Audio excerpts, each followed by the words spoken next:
अमृतसर 13 अप्रैल 1919 बैसाखी का त्योहार। लोग खुशियों में डूबे हुए थे।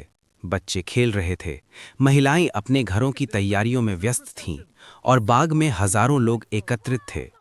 कुछ त्योहार बनाने के लिए, कुछ ब्रिटिश सरकार के अत्याचार के खिलाफ शांतिपूर्ण विरोध करने के लिए। जालियांवाला बाग, जो चारों तरफ ऊंची दीवारों से घिरा हुआ था, केवल एक संकरा दरवाजा बाहर निकलने के लिए खुला था। कोई नहीं जानता था कि ये बाग उस दिन इतिहास के सबसे भयानक घटनाओं में से एक बनने वाला था। शाम के करीब 5 बजे जनरल रेजिनाल्ड डायर अपने सैनिकों के साथ बाग में पहुंचा।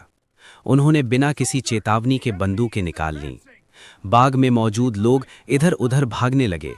दीवारें इतनी ऊंची थीं कि कोई आसानी से बाहर नहीं निकल सकता था। कुछ लोग दरवाजे तक पहुंचने की कोशिश में गिर गए, कुछ लोग कुएं में कूद गए, लेकिन गोलियों की आवाज़ें रुकने का नाम नहीं ले रही थीं। 5 मिनट, 10 मिनट, लेकिन गोलियों की बौछार रुक नहीं रही थी। और फिर अचानक बाग खामोश हो गया। जमीन खून से लाल हो चुकी थी। चीखे और रोने की आवाज़ें हवा में गूंज रही थीं। आधिकारिक आंकड़ों के अनुसार लगभग 379 लोग मारे गए थे, लेकिन स्थानीय लोगों का मानना है कि असली संख्या कई गुना अधिक थी। समय बीतता गया। जालियांवाला बाग अब एक स्मारक बन चुका है। गोलियों के निशान दीवारों पर आज भी दिखाई देते हैं।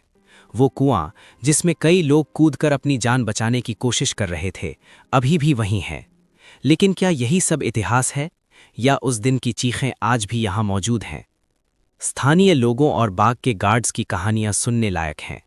कहते हैं कि शाम के समय जब बाग पूरी तरह शांत हो जाता है, अचानक ठंडी हवा चलने लगती है।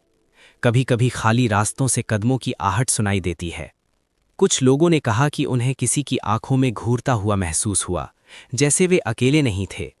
कुछ लोग कहते हैं कि बाग के आसपास से रोने और चीखने की आवाज़ें आती हैं, जो बहुत हल्की होती हैं लेकिन मन पर गहरा असर डालती हैं। वैज्ञानिक इसे मानसिक प्रभाव मानते हैं। इतनी बड़ी त्रासदी के बाद भावनाएं और डरावनी यादें वातावरण में गूंज सकती हैं। लेकिन इतिहासकारों की नज़र से देखें तो जालियांवाला बाग केवल एक ऐतिहासिक स्थल नहीं है, ये मानव त्रासदी और अत्याचार का प्रतीक है। ये हमें याद दिलाता है कि कैसे सत्ता की क्रूरता ने निर्दोष जीवन को छीन लिया। अभी भी हर साल श्रद्धालु यहाँ आते हैं। लोग शांति और न्याय के लिए अपने हाथ जोड़ते हैं। और शायद यही वजह है कि बाग आज भी जीवित है, क्योंकि वहाँ सिर्फ ईंट और पत्थर नहीं, बल्कि हजारों आत्माओं की यादें, उनकी चीखें, उनका दर्द और उनका संघर्ष आज भी मौजूद है। कहते हैं कि अगर आप रात के समय बाग के पास खड़े होकर ध्यान लगाएं, तो आप सुन सकते हैं इतिहास की गूंज, उन लोगों की आवाज़ जो कभी नहीं मरे। जालियांवाला बाग केवल एक स्मारक नहीं है, ये चेतावनी है। जब इंसान अपनी क्रूरता से इंसानियत भूल जाता है, तो इतिहास हमेशा उसे याद रखता है। और यही है जालियांवाला बाग का सबसे बड़ा रहस्य।